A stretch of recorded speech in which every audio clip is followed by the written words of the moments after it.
Thank you, Mr. President. It's good to see you up there, Mr. President, far away from us, but I know your heart is here on the floor, especially when I deliver this speech. Yes, ma'am. Thank you. With the permission of the body, as my colleagues who have been with me in the 18th Congress already know, this matter is very close to my heart, and I hope in the opening of the 19th Congress it will also be close to your heart.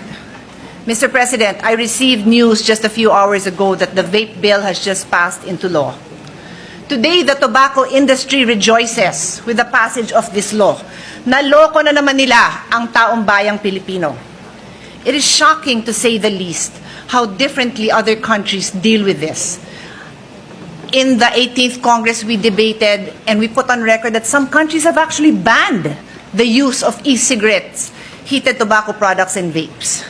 In the United States, where it is allowed, the US FDA had actually placed dual application for its electronic cigarettes under additional review. Pag-aaralan pa, bago man lang matikman ng mga kabataan nila. Aralin daw muna nilang sigurado.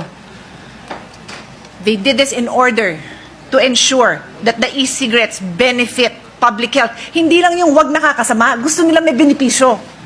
Tayo, anong ginawa natin? I'll get to that in a few minutes. In fact, in the US, 55,000 flavors were rejected by the US FDA kasi nga walang proven health benefit. And here we are in this country, we passed a bill that has just lapsed into law. That will not even, hindi man lang dadaan sa gate ng FDA, doon na lang daw sa DTI. Isipin nyo, mga kasama, ako may anak, 12 years old. Binilang ko. Pagdating niya ng last year ng senior high, he will be 18. Target na siya ng mga e-cigarette and vape companies. Bakit nangyari yun? Kasi pinasa ng 18th Congress ang bill na yan.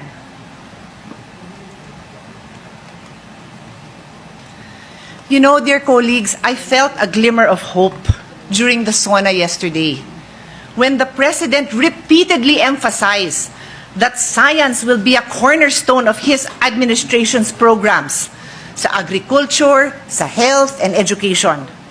I thought this meant that the vape bill was vetoed. Di pa lang na-report. Because science clearly tells us how harmful these products are. Medical experts have repeatedly said that the vape bill is masquerading as a health measure. What it does is it deregulates. It does not regulate. It is harm introduction, not harm reduction.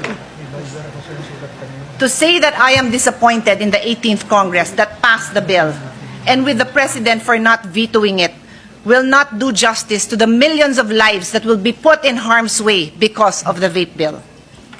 I will divide the discussion into two parts, procedural and substantive. On the procedural issue, how did we get here? Listen carefully, dear colleagues, because this is very interesting, I promise you. The vape bill was passed by both houses after BICAM on January 26, 2022.